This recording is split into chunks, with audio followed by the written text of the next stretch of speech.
بسم اللہ الرحمن الرحیم۔ اللہ تبارک تعالیٰ کے نام سے شروع جو بڑا مہربان نہایت رحم کرنے والا ہے۔ ایک ایسی قوم جس پر اللہ تبارک تعالیٰ نے اپنا دردناک عذاب نازل فرمایا اور اسی قوم کے تمام لوگوں کو بندر بنا دیا۔ اس قوم کے لوگ کون سا ایسا گناہ کرتے تھے جس کی وجہ سے اللہ تبارک تعالیٰ نے ان پر دردناک عذاب نازل فرمایا، اور یہ لوگ بندر بننے کے بعد کتنی دیر تک زندہ رہے اور پھر ان کو کس قدر دردناک موت آئی۔ جب یہ لوگ بندر بن گئے تو یہ لوگ اپنے عزیز و اقارب کو دیکھ کر ان سے کیا کہتے تھے، اور کیا آج کے دور میں پائے جانے والے بندر اسی قوم کی نسل میں سے ہیں؟ ان تمام تر سوالات کے جوابات قرآن و حدیث کی روشنی میں آج کے اس ویڈیو کے اندر ہم آپ کو بتائیں گے، لہٰذا آپ سے گزارش ہے کہ ہمارے ویڈیو کو اینڈ تک ضرور دیکھیے گا۔ انسانوں کے بندر بننے کی ابتدا حضرت داؤد علیہ السلام کے دور سے ہوئی۔ اس واقعے کا پس منظر کچھ یوں ہے کہ حضرت داؤد علیہ السلام اور اس کی قوم سمندر کے کنارے ایل نامی گاؤں میں رہتے تھے، اور ان کی تعداد 70,000 کے قریب تھی۔ یہ قوم بڑی ہی خوشحال تھی اور اللہ تبارک تعالیٰ کی فرمانبردار قوم تھی۔ اس قوم کو اللہ تبارک تعالیٰ نے بے شمار نعمتوں سے نوازا تھا۔ ہر طرف سرسبز و شاداب باغات اور ہر طرف ہریالی ہی ہریالی تھی، اور اللہ تبارک تعالیٰ کے پناہ کرم نوازے تھے۔ یہ لوگ اپنی زندگی میں بہت ہی خوش تھے۔ حضرت داؤد علیہ السلام کی قوم جو کہ سمندر کے کنارے رہتی تھی تو اللہ تبارک تعالیٰ ان میں ایک خاص کرم تھا کہ سمندر کے اس کنارے پر بے پناہ مچھلیاں آتی تھی جن کا یہ لوگ کاروبار کرتے تھے اور بہت ہی خوشحالی والی زندگی گزارتے تھے۔ جب یہ قوم اللہ تبارک تعالیٰ کی نعمتوں کی وجہ سے خوشحال ہو گئی تو اللہ تبارک تعالیٰ کی نافرمانی پر اتر آئے اور طرح طرح کے گناہوں کے اندر مبتلا ہو گئے۔ پھر ایک دن اللہ تبارک تعالیٰ نے اس قوم کا امتحان لینے کا ارادہ کیا اور حضرت داؤد علیہ السلام اور حضرت داؤد علیہ السلام کو وہی بھیجی کہ وہ اپنی قوم سے کہہ دے کہ وہ سنیچر کے دن یعنی ہفتے کے دن مچھلیوں کا شکار کرنا بند کر دے۔ اس طرح اللہ تبارک تعالیٰ نے حضرت داؤد علیہ السلام کی قوم پر ہفتے والے دن مچھلیوں کا شکار حرام فرما دیا، اور پھر یہاں سے اس قوم کی بربادی شروع ہو گئی۔ حضرت داؤد علیہ السلام نے اپنی قوم کو بتایا کہ اللہ تبارک تعالیٰ نے ہفتے والے دن مچھلیوں کے شکار کو حرام قرار دے دیا ہے، تو وہ لوگ بہت ہی پریشان ہو گئے اور ساری قوم سر جوڑ کر بیٹھی۔ ہفتے کا دن ہی وہ دن تھا جس میں مچھلی بہت ہی مقدار میں آتی تھی اور خود بخود کنارے پر آ جاتی تھی، اور باقی دن ایسے تھے کہ بہت کم اور نہ ہونے کے برابر مچھلیاں پکڑی جاتی تھی۔ اس قوم کا گزر بسر چونکہ مچھلیوں کے شکار پر تھا تو اس وجہ سے اللہ تبارک تعالیٰ کا یہ حکم سن کر یہ پریشان ہو گئے۔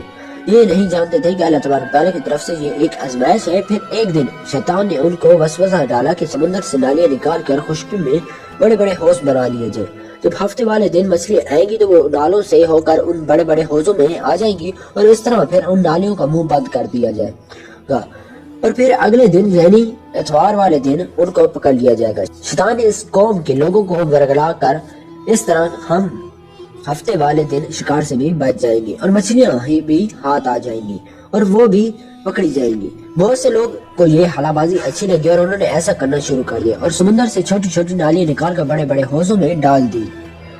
اس کے ذریعے بہت ہی مقدار میں مچھلیاں ان حوضوں میں داخل ہو جاتی ہے۔ اس قوم کے بدبخت لوگوں کو شیطان کا یہ حلا بہت پسند آیا، لیکن اس قوم نے یہ نہ سوچا کہ جب مچھلیاں سمندر سے حوض میں آ کر قید ہوگی تو پھر مچھلیوں کا شکار ہی ہو گیا۔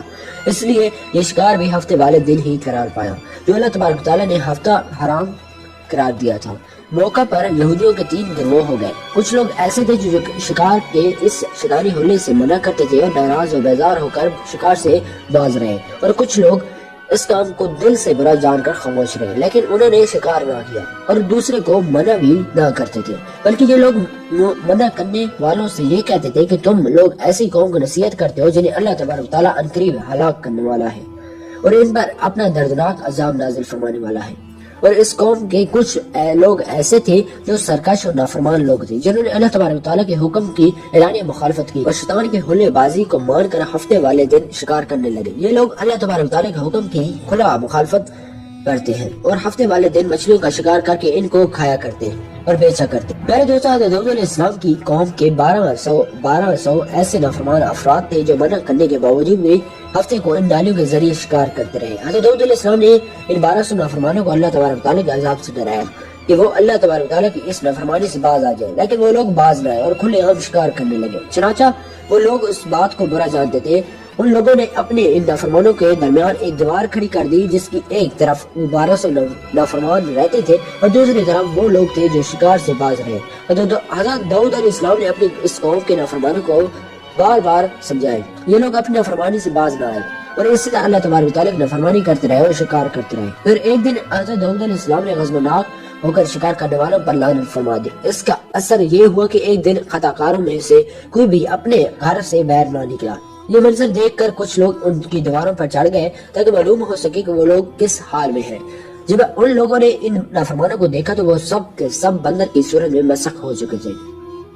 اللہ تبارک تعالیٰ نے ان کی نافرمانی کی وجہ سے ان پر اپنا دردناک عذاب نازل فرمایا اور ان کو انسانوں سے بندر بنا دیا۔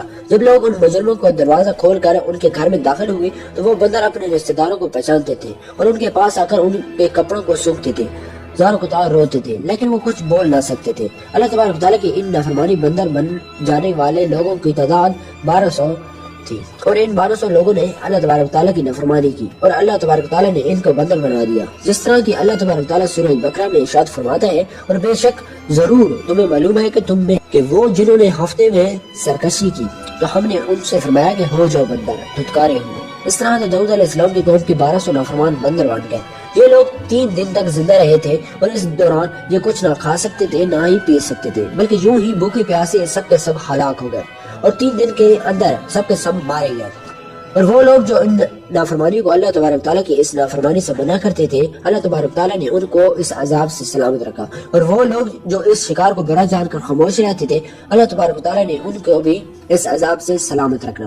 پیارے دوستو، اب بات کرتے ہیں کہ آج کے دور کے بندروں میں کیا کوئی بندر ان کی نسل میں سے بھی موجود ہے، یا آج کے دور میں پائے جانے والے بندر انہی بندروں کی نسلوں میں سے ہے؟ تو اس کے تعلق روایات میں آتا ہے کہ عبداللہ بن مسعود رضی اللہ تعالیٰ عنہ سے روایت ہے کہ حضور پاک صلی اللہ علیہ وسلم سے کسی نے سوال کیا کہ آج کے بندر کیا حضرت داؤد علیہ السلام کی قوم میں سے ہے؟ تو حضور نبی کریم صلی اللہ علیہ وسلم نے ارشاد فرمایا کہ اللہ تبارک تعالیٰ جس قوم پر عذاب بھیجتا ہے یا ان کی شکلوں کو مسح کرتا ہے تو یہ عذاب انہی پر ہوتا ہے جن پر وہ عذاب نازل ہوا تھا، اور اس کے بعد اللہ تبارک تعالیٰ ان لوگوں کو ہلاک کر دیتا ہے اور ان کی نسل آگے نہیں بڑھتی۔ اس لیے یہ بات غلط ہے کہ کچھ لوگ یہ سوچتے ہیں کہ آج کے بندروں میں بھی حضرت داؤد علیہ السلام کی قوم کے بندر بننے والے کی نسل موجود ہے۔ ایسا کچھ بھی نہیں ہے۔